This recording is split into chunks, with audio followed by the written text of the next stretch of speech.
Surat crime branch દ્વારા organise ગુનાઓ શોધી કાઢવા માટે સતત પ્રયત્નો કરવામાં આવતા હોય છે.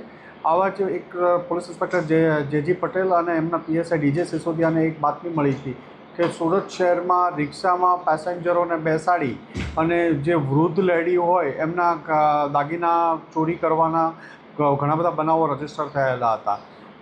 આ ગુનાના વર્કઆઉટ કરતા હતા. એમાં પોલીસ ઇન્સ્પેક્ટર જેજી પટેલ અને ડીજે સિસોદિયાને બાતમી મળી હતી કે મૂળ પાલીતાણાના અને હાલ કઠોર વિસ્તારમાં રહેતા 4 લોકો આજે અહીંયા સુરતમાં કરવામાં આવવાના, જહાંગીરપુરા વિસ્તારમાં આવવાના છે રિક્ષા લઈને ચોરી કરવા માટે.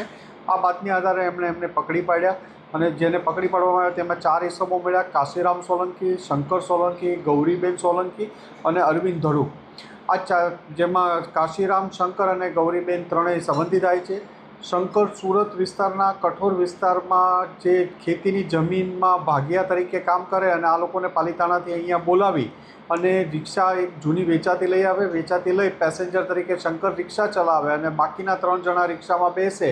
ગૌરીબેન પોતાના 1.5 વર્ષના બાળકને સાથે લઈ અને બેસે અને જે પેસેન્જર વૃદ્ધ લેડીઝ હોય એને ટાર્ગેટ કરે, એમને વચ્ચે બેસાડી અને એમના ઘરેણાં કટરથી કાપી લેતા હતા. એમાં કોઈ બંગડી, ચેન, અલગ મંગળસૂત્ર વગેરે બનાવો કાપવાના 3 ગુના હમણાં તાજેતરમાં દાખલ થયેલા છે.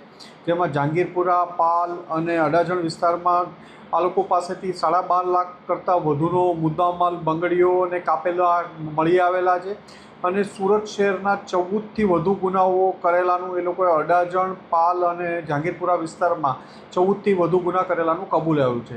આ લોકો વિરુદ્ધ અગાઉ પણ ગુના દાખલ થયેલા છે અને હાલમાં એમની પૂછપરછ ચાલુ છે. કેવી રીતે આ લોકો પેસેન્જરની નજર ચૂકવીને વસ્તુ કાઢી લેતા? પેસેન્જર રિક્ષા શંકર રિક્ષા ચલાવે અને બાકીના 3 જણ પાછળ બેઠા હોય. એમાં ગૌરીબેન પાસે 1.5 વર્ષનું બાળક હોય એટલે રિક્ષામાં થોડું આગળ પાછળ બેસવાનું કરે અને આ જ્યારે બેસવાની ઓલી જગ્યા બનાવવાની જગ્યા ચાલતું હોય ત્યારે બીજા એના નજર ચૂકવીને ઘરેણા કટરથી તરત કાપી લેતા હતા.